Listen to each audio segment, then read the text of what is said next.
Welcome everybody to the Convo with Crown podcast show, ladies and gentlemen. We are back downtown Milwaukee with my people, and I told y'all I got to tap in when I'm here, and I'm here with my homegirl. We've been rocking for a couple years now. She's patronized my business, always show love, always done great business.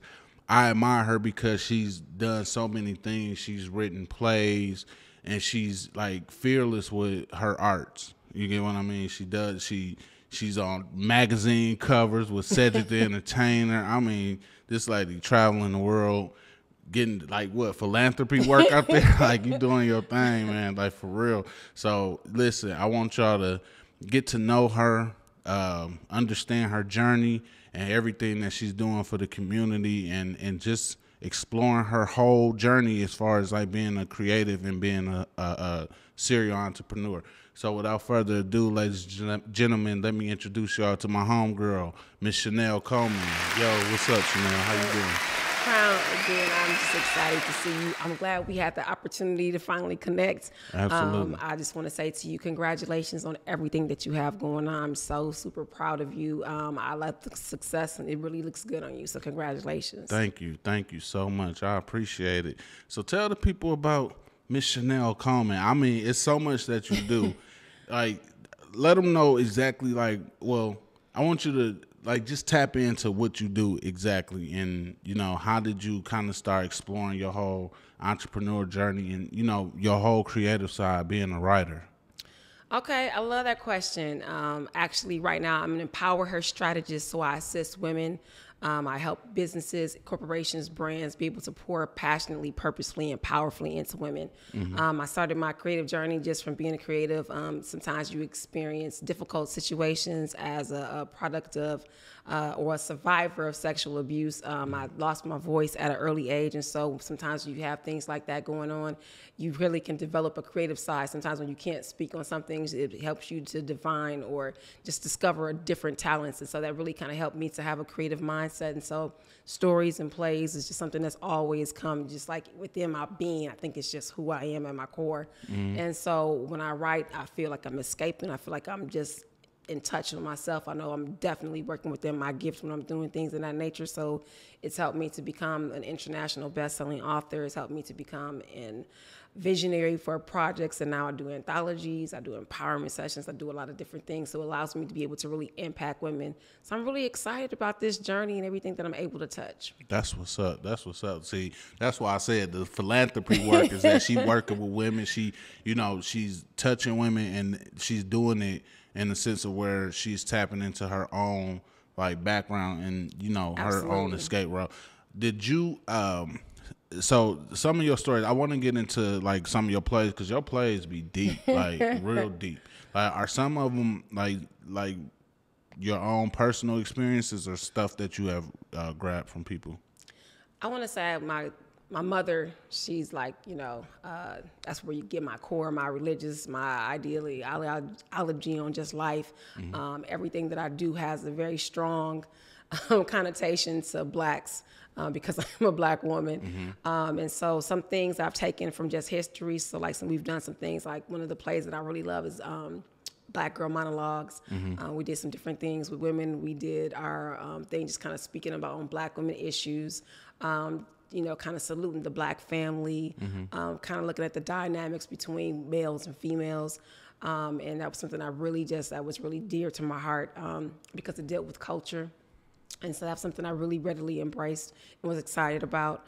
The last play that I recently wrote was A Beautiful Truth About an Ugly Lie. I was really excited about that. Is that the one that we shot? Yes. Yeah, now that's the one I was like, whoa. It is, yeah, because it's like you're talking about topics that we don't really like to talk about. Yeah, right? The uncomfortable shit, yes. y'all. And I love transparency, right? Because I love getting real and being authentic. And so it really opens up doors, because sometimes people just need that little nudge to be able to talk about some things that they don't want to talk about.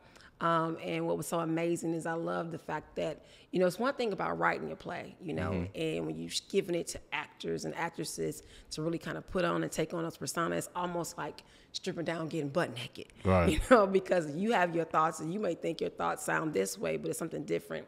It's just like somebody breathing life into it and making, you know, this character and this scenario that you thought of actually making it come to life. And so it's good. I love writing. I love seeing, you know, the reaction of the audience.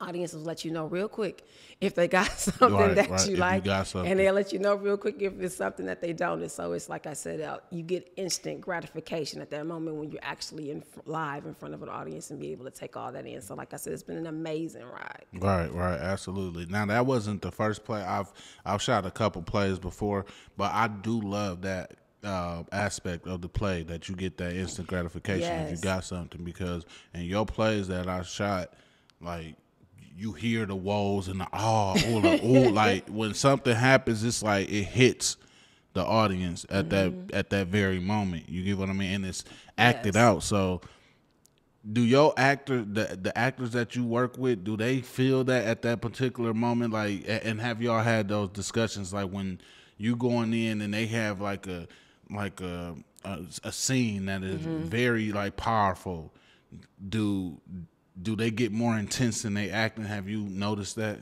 Absolutely. From the reaction of the crowd. Absolutely. I think it's because it's like you feeding off of adrenaline. You know what I mean? You're going out there, it's raw nerves. You're able to kind of delve deep into the character. And so before you even get to the audience, we're really kind of unpacking. Right. And so when we're in practice, you know, you're no longer yourself. You know, you're embodying this character, and so you're kind of opening up and kind of like peeling back layers, and you're kind of really delving into who this person is, and you're kind of taking on these things. And so even sometimes in practice, you know, people can almost get moved to tears, and that's when you know you got something good. Absolutely. So like when you can pull in those things, and people like, girl, wait a minute. You had me here, and you know, you crying, you having that real emotion. It's just like, okay. Then it makes everybody else step up and pull things when you have those actresses and actors who are able just to take you in, or somebody who was just so funny that you can't even keep your face straight because they did something to the left, and you're like, okay, but they really putting in that, they're really just feeling their scene, they're bringing their character to life. So it's like on both ends of the spectrum, whether it's something funny or lighthearted, or even when somebody is pulling back those covers and really pulling you into the trenches of their situation. So like I said, it's a lot. Yeah, absolutely. That's one of the things I cherish about directing. Like when I'm sitting in that director seat and I'm like coaching the actor on how to really live this character. Okay. They go to a deeper place. Like it's something they take personally. And I learned that in like on the set of one film I was working on.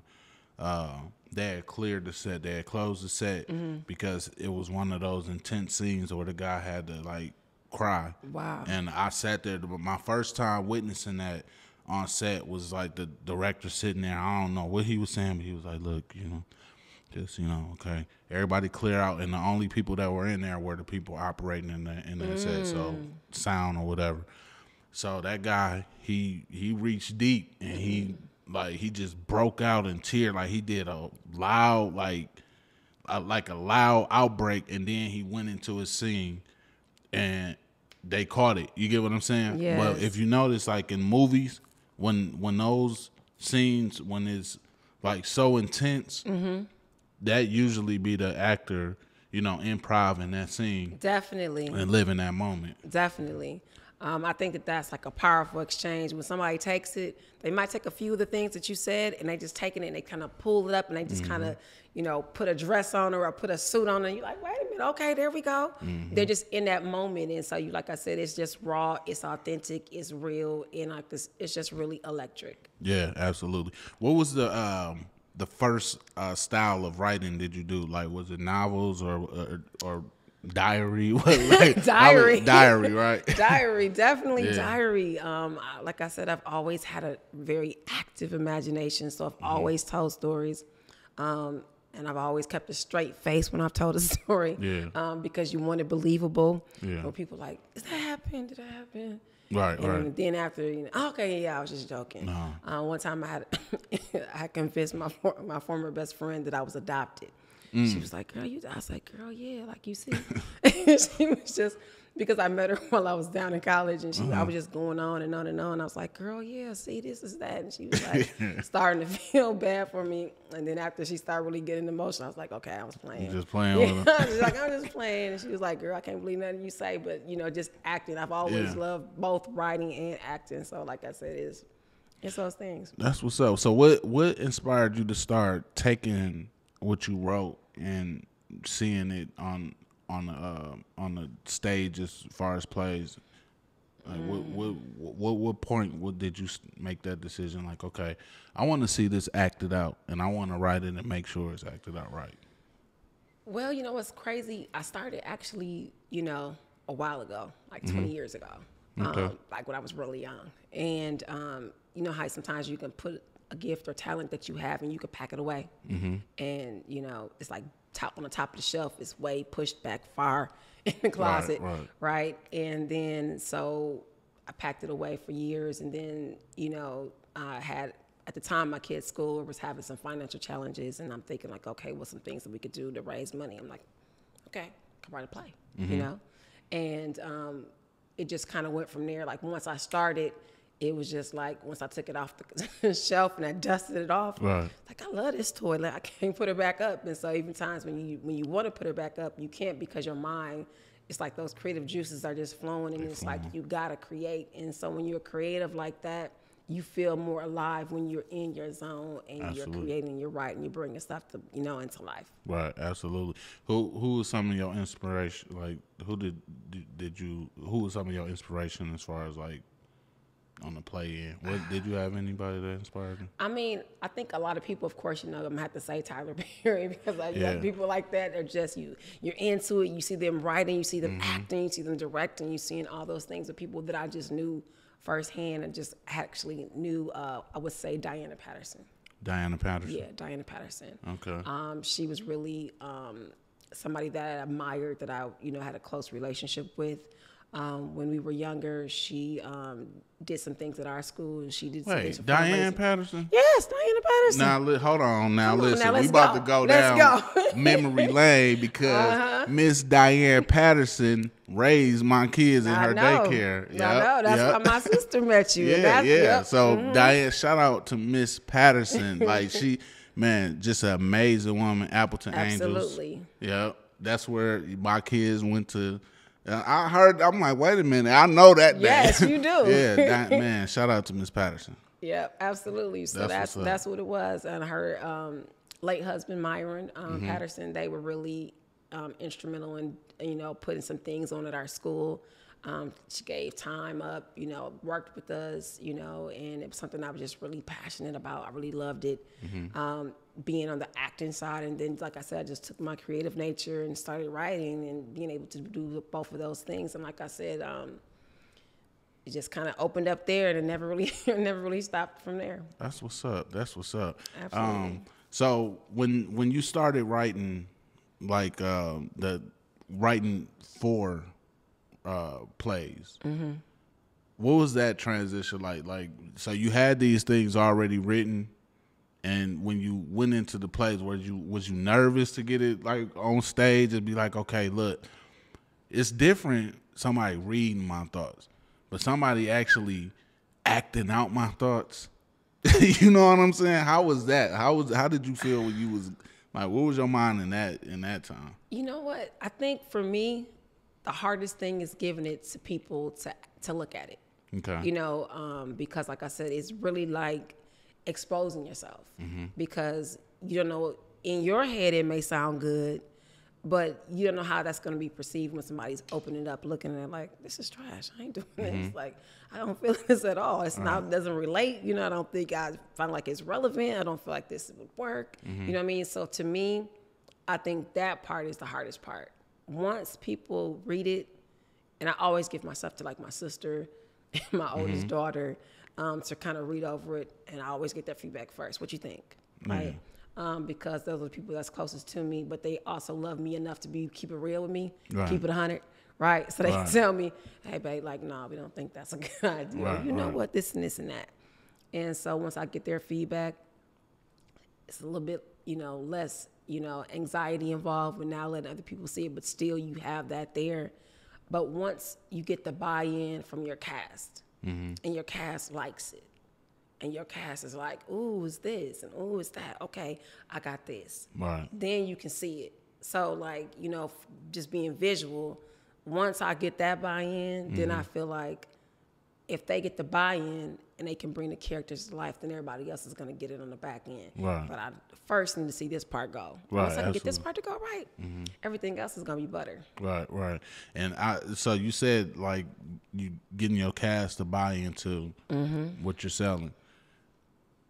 You work with family a lot of time. How difficult is that, like getting your family involved? Because that takes some dedication. You take it away from their normal lifestyle, but they be dedicated to that shit. Like, I ain't gonna lie. Your family come through, so but I know it's a difficult journey to get It them is to. difficult. I'm gonna just tell you, shout out to my family. I want y'all to know I shout out to the appreciate y'all. fam. It's a lot because I'm a bit much. I come with a lot. If you dealing with me, you dealing with some stuff. And so, When I she said, be doing this stuff, boy, she be running around like I'm a telling chicken you, with the head. you better cut off. believe it. So if you gotta have some running shoes on, some ticket, a backpack, a survival kit, You and be so having it's 5 a lot. hats on at one Pretty time. I'll be much. like, Chanelle, okay, let It's a lot. somebody else facilitate that. I'm part. telling you, it's crazy. And so needing them to be able to see it, see your vision. And like I said, I do have a very supportive family, and my children, right hand, my sister, my cousins, everybody just kind of, they keep it real tight. So that helps me to be able to, do all the things that I need to do because, like I said, it's a lot, especially when you're trying to run a show and you're trying to be this person and that person and that person and that person. You need a support system. Right. And what I want to say is I wouldn't be able to do like half of the things I do without my family. Absolutely. Shout out to the strong family. That's right. Shout out to Appreciate the family. y'all. So the little girl, that's your daughter, right? She's gonna be an amazing actress. I'm telling you, because she be on point. Yeah. How hard was that getting her prepared for acting? You know what? She actually likes it. And it's like, okay, Taraja, we're going to get ready to do X, Y, Z. And she like, okay, Mom, And I think it's because sometimes your kids, they want to, meet that expectation that you have. And we try to have fun with it. I try not to make it like it's a job. 10 and 2, do this, do that, do that. We don't do it like that. I try to make it fun. Okay, we got it. All right, we getting ready to do it.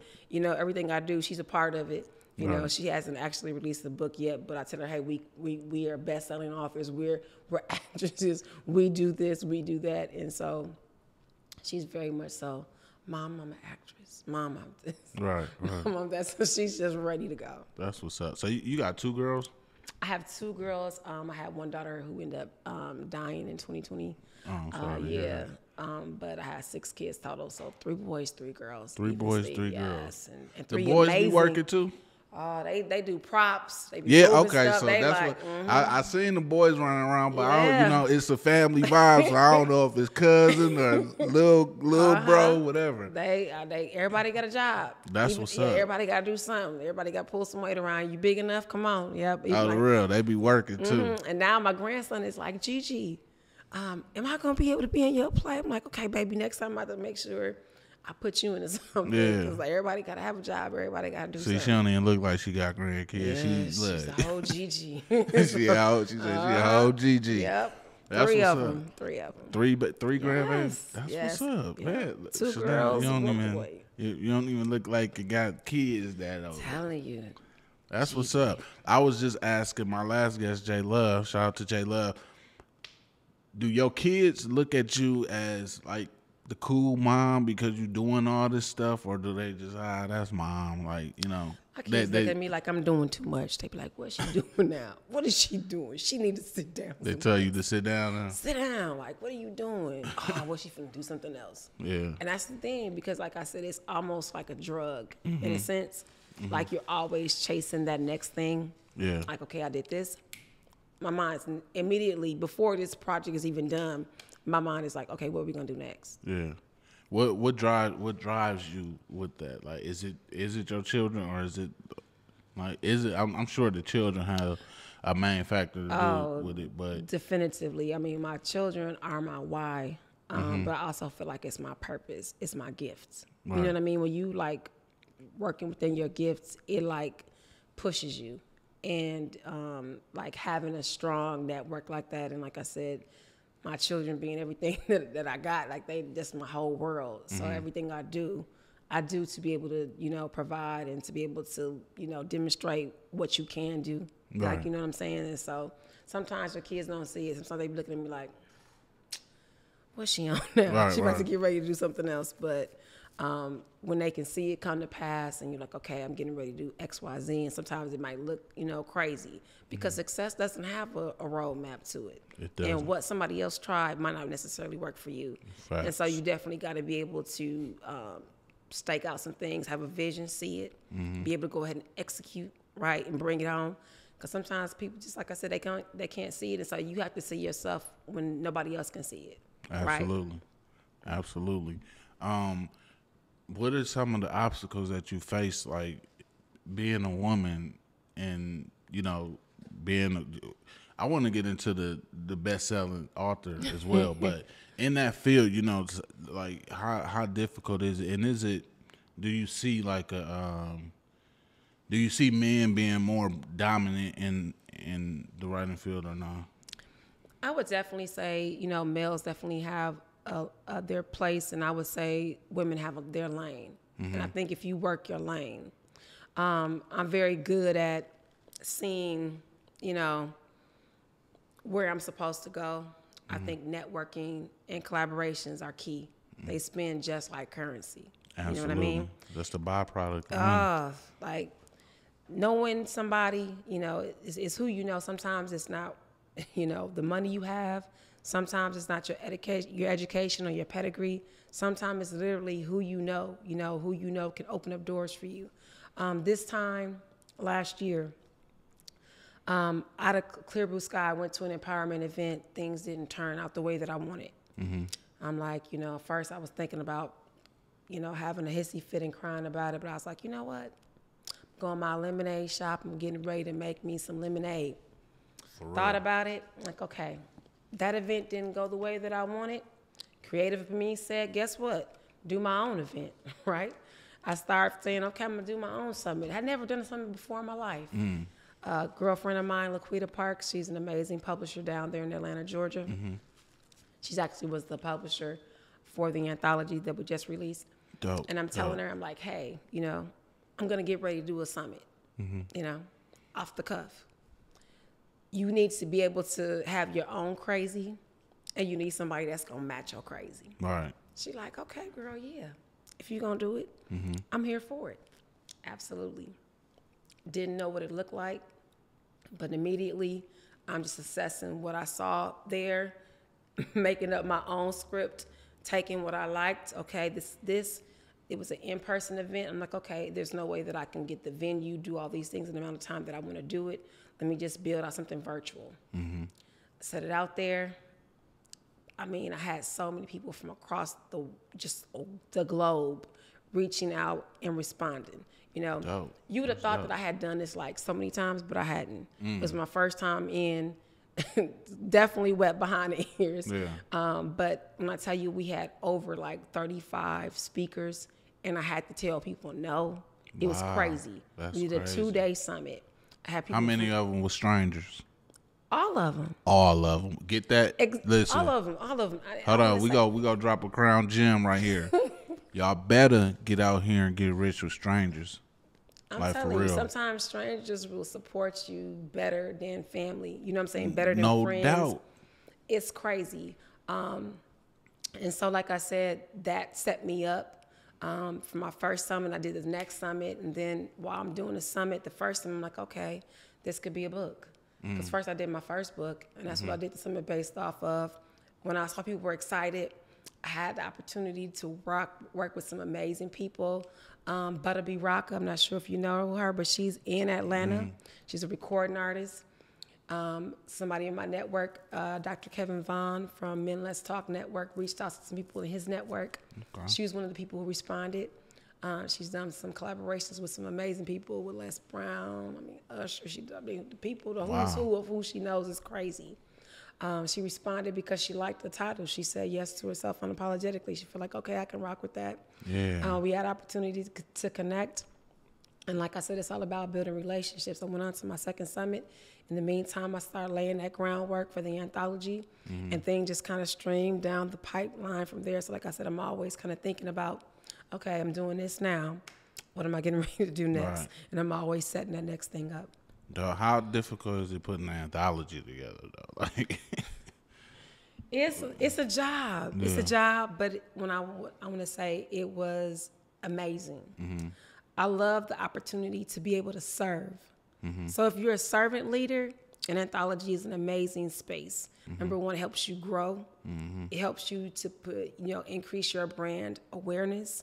It builds you brand alignment.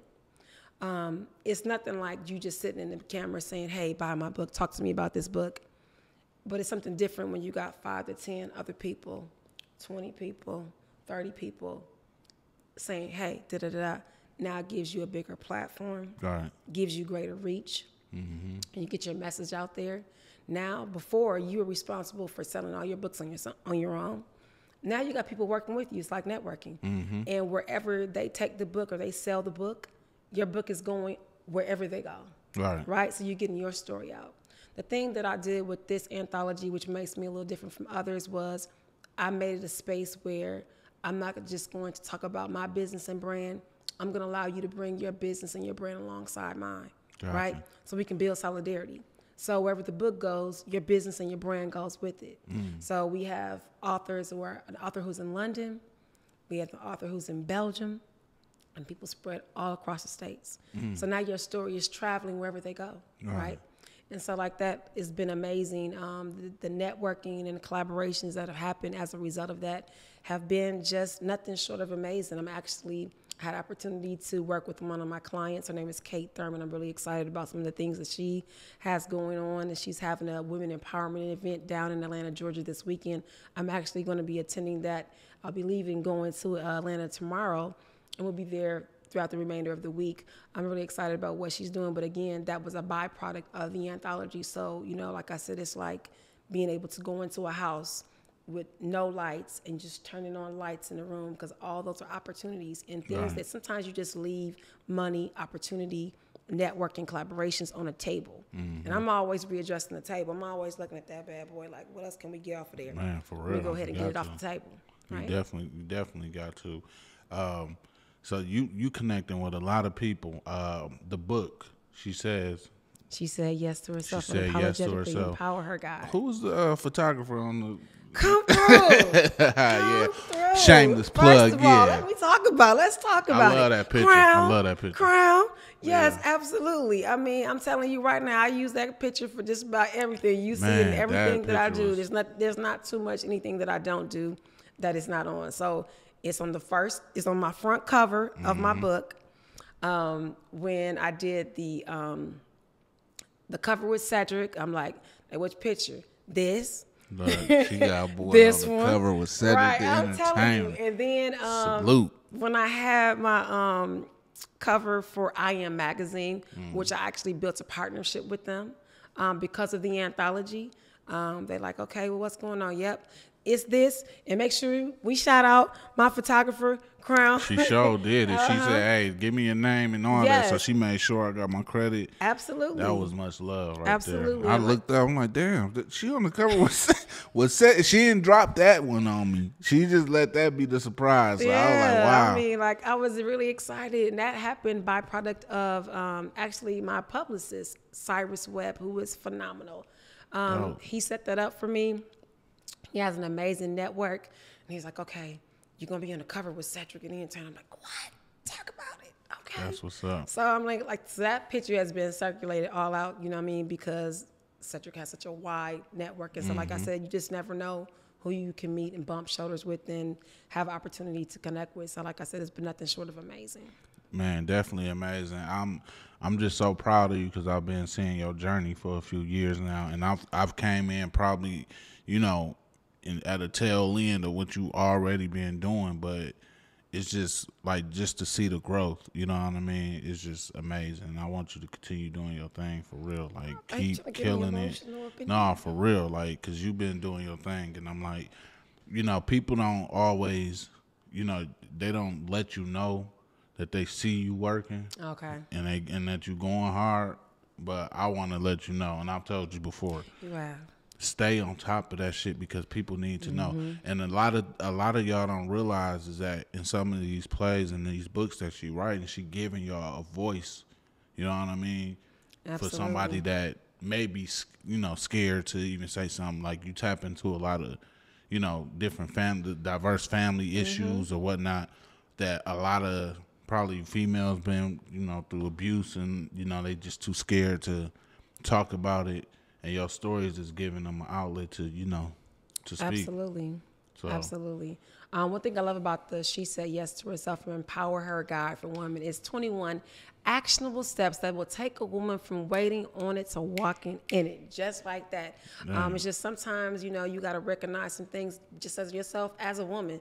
Sometimes you got to recognize what's going on. Like, number one, sometimes you got to look at yourself in the mirror and like say, yep, sis, I'm the problem. Because sometimes I wake up, Chanelle the problem. Sometimes Chanelle is in her own way. Sometimes Chanelle has her foot on her own neck. And so we talk about boundaries. We talk about limiting mindsets, overcoming these things, exercising faith over fear, recognizing your worth. You know what I mean? All of those types of things that really sometimes women need to just love themselves, you know, get out of the comparison traps. Sometimes you can't, you know, celebrate your own life because you're too busy comparing it to somebody else's. And so, you know, I'm really good on, hey, gorgeous, hey, beautiful. Why? Because there was a time when I had low self-esteem. A time where I couldn't see my own wealth or my own value because I was too busy measuring myself along another woman. Now I know this woman's amazing. She's gorgeous. She's beautiful. Right. And that's good. And everything that she can do, she's supposed to. But I got my own lane. I'm going to be good in it. I'm going to rock my own light. I'm going to stand up here and do all my stuff, and I'm going to still shine. So I don't feel like I need to compare myself with anybody else. Right. Absolutely. And before you go, I want you to give, like, women that may be dealing with that kind of, you know, that low self-esteem, you know, things of that nature. Can you give them 3 things that empower them, like, to get like you? Give them 3 top things that Chanelle follow to, you know, for a woman to, you know, pick themselves up, brush that dirt off their shoulder. Okay. I love it. One thing I want to say to you ladies is, number one, transition never happens in a comfortable place. Sometimes we like things to look like, you know, it's just the elevator. We're just riding up. It don't work like that. You know, you got to take the stairs. Second thing I want to say is, right there. Second thing I want to say is, everybody wants the blessings and favor of Abraham, but nobody wants to put their Isaac on the altar in order to get it. You know, in order for you to grow, you're going to have to put some stuff on the altar. It's going to be some stuff that you love, some things that you cherish. But if you're going to go to that next level, it's going to have to go on that altar. Third thing that I would say is that it's on you. It's you. If you're going to win, if you're going to crawl, if you're going to fly, if you're going to jump, if you're going to soar, if you're going to have no movement at all, it's all going to begin and end with you. Man, gems. You just dropped some real gems on them. It's all on you. You want to give them your social media handles so they can follow you, tap in, and make sure that, you know, they know everything that's going on with Miss Chanelle Coleman. Absolutely. Again, Crown, I want to thank you for the opportunity to be here in this space with you, because I'm telling you, like I said, I'm so excited for our relationship, and like I said, I'm looking to continue to do some amazing things with you. So thank you so much for it. You already know. We locked in. I already know. I'm saying get out of here. That's what I'm saying. But I still want to thank you. I want to tell you that publicly. You know what I mean? I appreciate everything. And so again, I'm wishing you continued success. People can connect with me. I have my website, www.shesaidyesToHerself.com. They can connect with me on Facebook, Chanelle Coleman-Wesley. She Said Yes to Herself. Black Women Authors on Facebook, Instagram, She Said Yes to Herself, CC's Inc., and all that kind of good stuff. We got any new plays coming? Because I'm a fan of the plays. I want to see some. You know what? I really wanted to do Black girl monologues, and I had some other things that I'm thinking about writing. I was thinking about converting some things into some novels because I had some things that I really kind of wanted to explore and I wanted to turn the play into a book. Because I thought I was like, I could read, I could write some series on that, chop it down, do some things with it. So I got some things I'm thinking about doing. I'm gonna definitely connect with you and collaborate with that. We got a lot to do because I gave you a blueprint of how you should be. You know what I'm saying? You did, and I definitely want to. I think traveling is something that's gonna be amazing. So I'm gonna definitely make sure when I'm ready to announce that, I'm gonna definitely talk with you first. And I think that's, like I said, we're talking about doing another anthology. Actually, I plan on doing 4 anthologies next year. So, ladies, if you have an amazing story and you're like, you know what, I want to tell my story, I want to network, I want to collaborate, then just definitely reach out to me. She said yes herself at gmail.com. Yep. There you go. We can definitely connect. Man, y'all better tap in with Chanelle. Amazing writer, just an amazing overall person. And I appreciate the relationship we do have because we've been, like I said, we've been rocking, been cool for a few years now. So, just continue doing your thing. Keep on inspiring, these young ladies out here and even the older women because, sometimes they let their traditional ways get in the way. You get what I'm saying? That's true. And they feel like you can't teach them nothing, but keep doing your thing, Chanelle, for real. I appreciate you. I appreciate you too, Crown. You want to lead the people with anything else before we head out? Yes, if you are in the Morrow, Georgia area, this event is going on December 2nd from 12 o'clock p.m. to 4 o'clock p.m. It's going to be a women empowerment event. This is from Faith Safe Haven. It is an amazing organization that pours passionately, purposefully, and powerfully into women. So if you're looking for a space to hear some encouraging words, if you want to be able to be loved on, if you want to be able to get some amazing food and connections and collaborate, then definitely come and check us out. You can check out their information at www.faithsafehaven.com. Dope. Do they got another event coming up? Because if this don't air before December 2nd, they probably want to know. Then it will have another event that they have getting ready to go down. It's going to be a gala in March. So I'll make sure I put that back out to you. They don't release everything yet, but I can't say that part. That it's in March. Okay. And it's going to be an amazing gala. The gala. She probably come back by then because, she family. She ain't. Absolutely. We locked in, so she'll definitely not be a stranger, right? No, not at all. Not at all. Not at all.